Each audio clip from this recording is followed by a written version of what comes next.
L'équipe Monovivi remercie les membres du jury de l'honneur que vous nous faites aujourd'hui de vous présenter notre projet sur l'éco-immersion de la Côte des Lagunes. Avant tout propos, permettez-moi de vous faire notifier que nous avions modifié certains aspects sur notre PowerPoint que nous vous présentons. Notre projet s'articule autour d'une problématique centrale de comment permettre aux communautés côtières du Togo et du Bénin, notamment des zones de Avlo et d'Adamé, de pouvoir générer des revenus durables grâce à la valorisation de leur patrimoine naturel et culturel, tout en protégeant les écosystèmes de la flore et de la faune des zones humides. Autour de cette problématique centrale, il se veut alors de voir quelles sont les problématiques qui se découlent notamment. C'est qu'est-ce que les communautés locales voient, qu'est-ce qu'ils entendent, qu'est-ce qu'ils pensent et disent, et quelles sont les difficultés auxquelles ils s'exposent. Et notamment, on voit une diminution de la flore et de la faune de ces zones humides, des ressources halieutiques qui se voient être diminuées, l'absence des touristes dans ces zones. Et cela alors expose et pousse les jeunes à s'adonner à les zones rurales ainsi que des activités génératives de revenus qui se voient en baisse. Tous ces facteurs impactent sur trois volets, notamment le volet économique par la diminution des revenus, la pauvreté augmentée ainsi que des taux d'emploi faibles, et le volet social notamment, le chômage et la migration des jeunes ainsi que la vulnérabilité économique et la perte des savoirs traditionnels, et le dernier volet, le volet environnemental qui est la régression des mangroves ainsi que la perte de la biodiversité, puis l'épuisement des ressources halieutiques en raison de l'érosion de la côte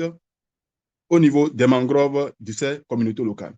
Au regard de ces problématiques, alors, l'initiative Éco-Immersion se veut de travailler avec les communautés transfrontalières du Togo et du Bénin pour implémenter des projets qui permettent aux visiteurs de vivre des expériences authentiques au sein des familles d'accueil, tout en découvrant des lagunes, des mangroves, afin de pouvoir générer des revenus à ces familles de pêcheurs, d'artisans et des femmes transformatrices de sel et de poissons, pour que cela puisse être intégré également dans les activités de conservation pour le reboisement des mangroves ainsi que la sensibilisation sur le volet environnemental. Tous ces volets alors permettront de pouvoir faire une combinaison de développement économique, de la valorisation culturelle ainsi que la protection durable des écosystèmes côtiers au niveau communautaire. Comme innovation proposée, nous aimerions alors travailler avec le projet Éco-Immersion avec les communautés locales pour qu'on puisse avoir une approche transfrontalière entre le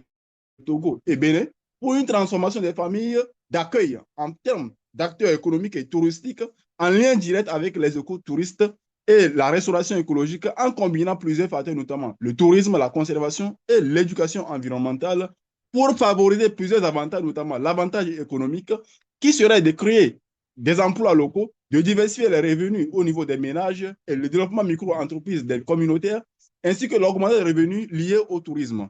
L'autre avantage, c'est le volet social qui permet alors de valoriser les savoirs traditionnels, de renforcer la cohésion communautaire, l'inclusion des femmes ainsi que des jeunes sur les activités économiques ainsi que les zones rurales. Et le dernier volet environnemental qui est la protection et la restauration des écosystèmes de la flore et de la faune écologique de ces zones. Le modèle d'affaires établi permet plus de travailler avec les partenaires clés, les activités clés ainsi que des propositions de valeur, des relations de clients, de segments de clientèle, des ressources clés et les canaux de publication, notamment les sites web, des plateformes de réseau ainsi que les agents de voyage et des structures de coûts, notamment la formation des familles, le marketing de communication, la logistique de circuit ainsi que les activités de conservation. Et cela va générer des sources de revenus sur la vente des séjours, le circuit éco-touristique et la vente des produits. Pour nous, en résumé, ce modèle économique permettra de générer des revenus pour ces communautés locales qui vont acquérir des expériences avec les touristes pour la valorisation de leur terroir. En retour, cela permettra de réinvestir dans ces communautés locales pour la restauration de ces habitats de flore et de faune. Quand on passe, quand on pense au tourisme des noms comme Equatus au Togo et Bakolo au Bénin, sans oublier Planetary Foundation s'impose. Mais là où ils excellent dans le tourisme de masse traditionnel, nous ouvrons une voie complètement différente en faisant vivre les touristes à 100% au sein de la communauté avec une promotion active des traditions, savoir-faire et patrimoine de la localité et pour finir une diversification des revenus pour les populations riveraines, particulièrement les femmes et les jeunes. Pour arriver à nos actions, cette feuille de route a été élaborée et sera exécutée en trois phases, dont la première où il s'agira d'identifier les familles à Avlo, ensuite la seconde qui est une série de formations pour les jeunes et les femmes et la troisième phase qui est le lancement de la première cohorte. de juin à juillet 2027. Et toutes ces phases seront sous un suivi et évaluation pendant toute la période. Une grande vision sans exécution n'est que hallucination. Voici précisément comment nous comptons financer notre impact.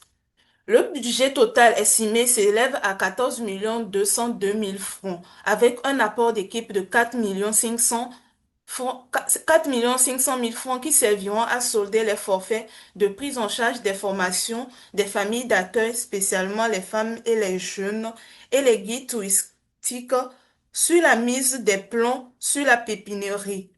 La restauration des touristes lors des sorties, puisqu'ils ne seront pas tout le temps en famille, et le suivi des plans après la mise en terre. Le financement final requis s'élève à 9 702 000 francs.